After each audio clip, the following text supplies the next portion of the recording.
Hi, I'm Rochelle from Iowa. Please like and subscribe. I was just a baby when Mom and Dad divorced, and growing up, my mom was pretty much my whole world. We did everything together, walking our dogs, swimming, and reading on rainy days. Once Mom took me to the playground and kids were playing hopscotch. I wanted to join them, but I didn't know how. So I started crying until Mom picked me up and started jumping and playing. Some kids laughed, some stared, and some begged their moms to hold them. The moms didn't like that and glared at us. But Mom didn't care. She jumped harder, and we fell badly on the ground.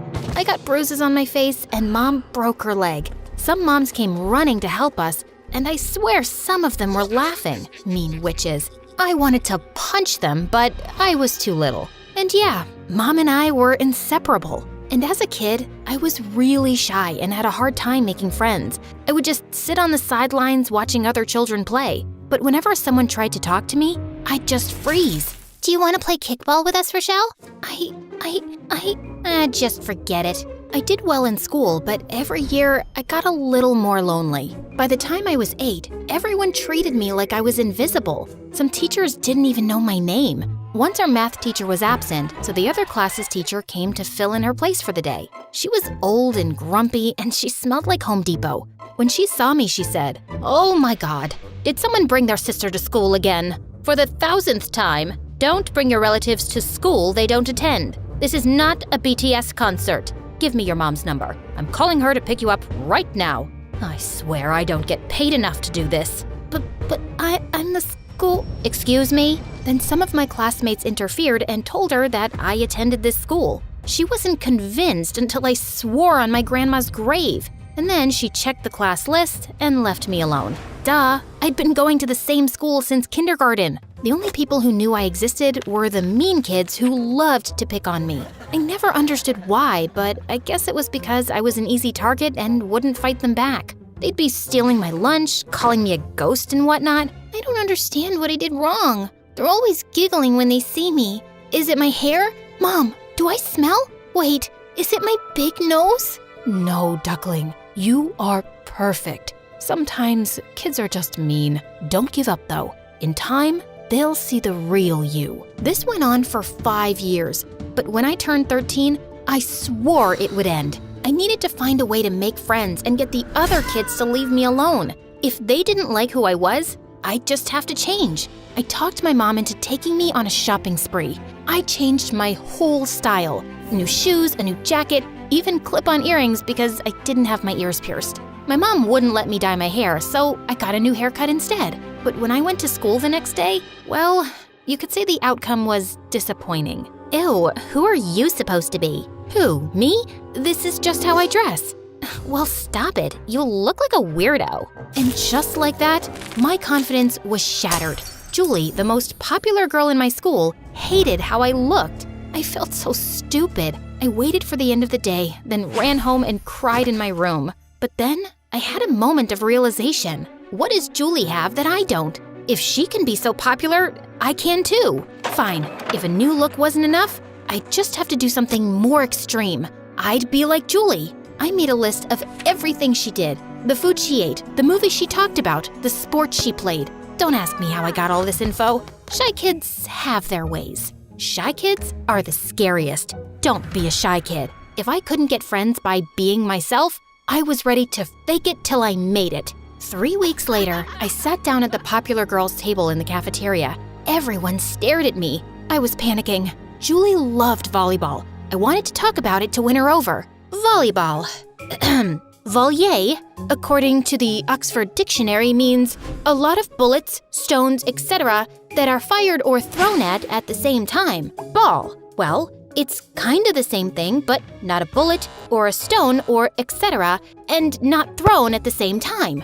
Everyone at the table was looking at me like I had 2 heads. Someone get this freak away from me? Okay, I needed a new plan. So I spent the whole summer planning, and after much thinking, I knew what I had to do. I would pretend to have spent the summer in Italy. I even practiced an Italian accent. No one else from my school had ever been to Italy. They would have to think I was cool. On the first day back from summer break, the homeroom teacher called on me, and I knew this was my chance to show off my new accent. I'm here.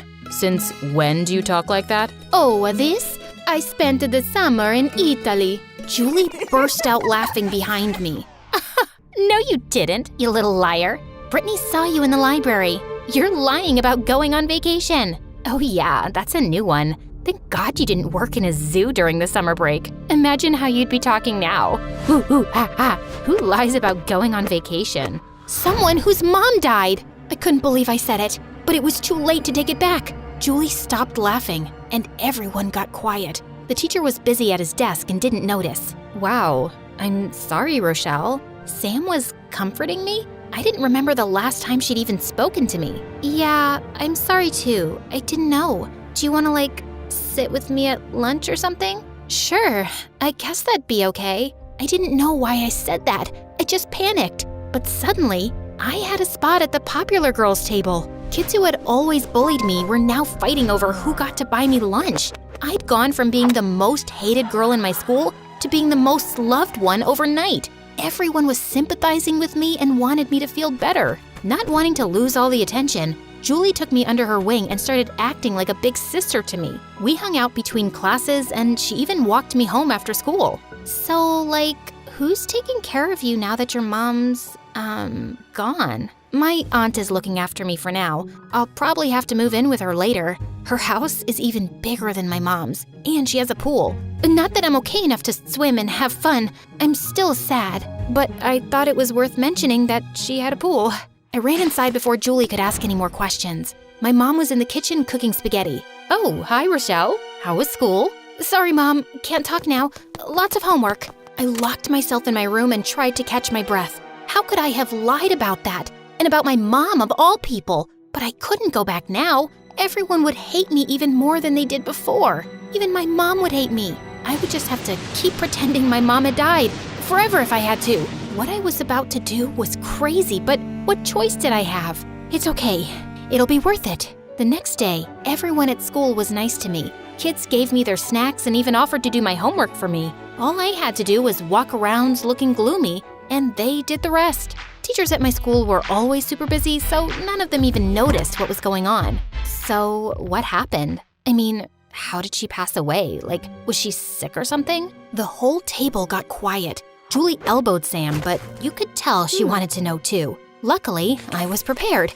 I handed Sam something I'd made on my computer the night before. It was a fake obituary with an old picture of my mom and everything. I had just copied one from a newspaper and changed a couple of things. All the kids leaned closer to read it. Sudden illness? That's awful, Rochelle. Really awful. I can't imagine my mom dying. How are you keeping it together? Well, having friends like you helps a lot. Everyone gave me a group hug, but all I could think about was how bad lying felt. I had never meant for things to get so out of hand, but now I was trapped. Maybe if I just lied well enough, everything would work out okay. That night at dinner, I was bursting to tell Mom everything, but I couldn't. I got invited to go roller skating with Julie and her friends. Oh, Duckling, that's wonderful. Do you want me to drop you off at her house or… No! Rochelle, is everything all right? Everything's fine. I just feel like walking. What's been going on with you? You've been acting strange recently,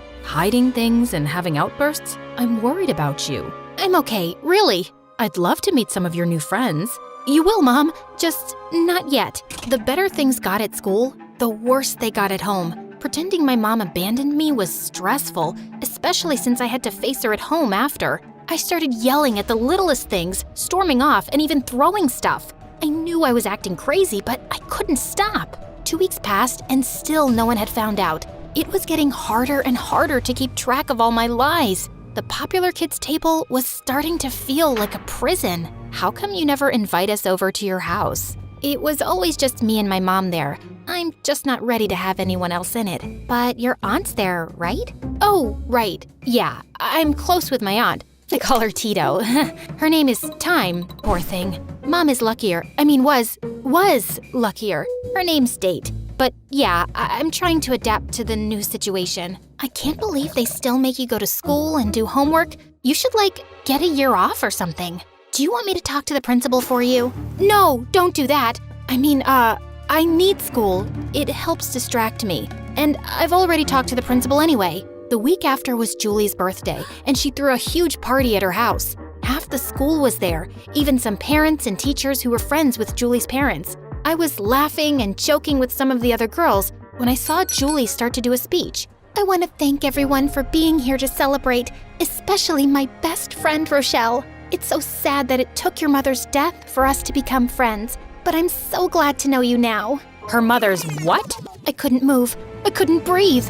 There was my mother, standing at the back of the crowd. How had she heard about the party? Who had told her? This couldn't be happening. Excuse me, are you her mom?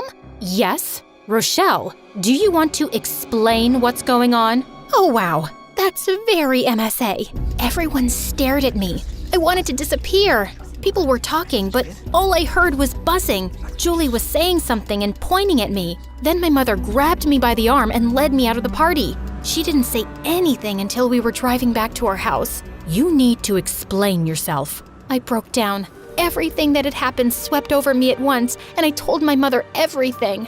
I'm so sorry, Mom. I don't know why I lied. I didn't mean to hurt you. I'm so sorry. My mother was quiet for a long time, just driving. When she finally looked at me, there were tears in her eyes. It breaks my heart that you were in so much pain and couldn't tell me. You're my daughter, and I only want what's best for you. I wish I had known that you were so lonely. I know you didn't mean for all this to happen. Now, you have to fix things. I didn't sleep at all that night. I was so scared to see Julie and everyone else at school. But when I got there, no one teased me. The only people who talked to me at all were my teachers. Everyone else ignored me, just like I was 8 years old again. I was sitting alone at my old lunch table when Julie joined me. None of the other popular girls followed. You don't have to pretend to like me anymore. I was never pretending, Rochelle. I do like you. I tried to tell you at the party, but your mom dragged you away before I could. Why would you even talk to me after what I did? I lied to you. I faked about my mom leaving me, even though she's the best mom in the world. I'm crazy. You aren't crazy. You're lonely. And the cure for loneliness is a friend. A real one this time. You'll stop being popular if you hang out with me. There are more important things than popularity. You really want to be my friend? Yeah, I do.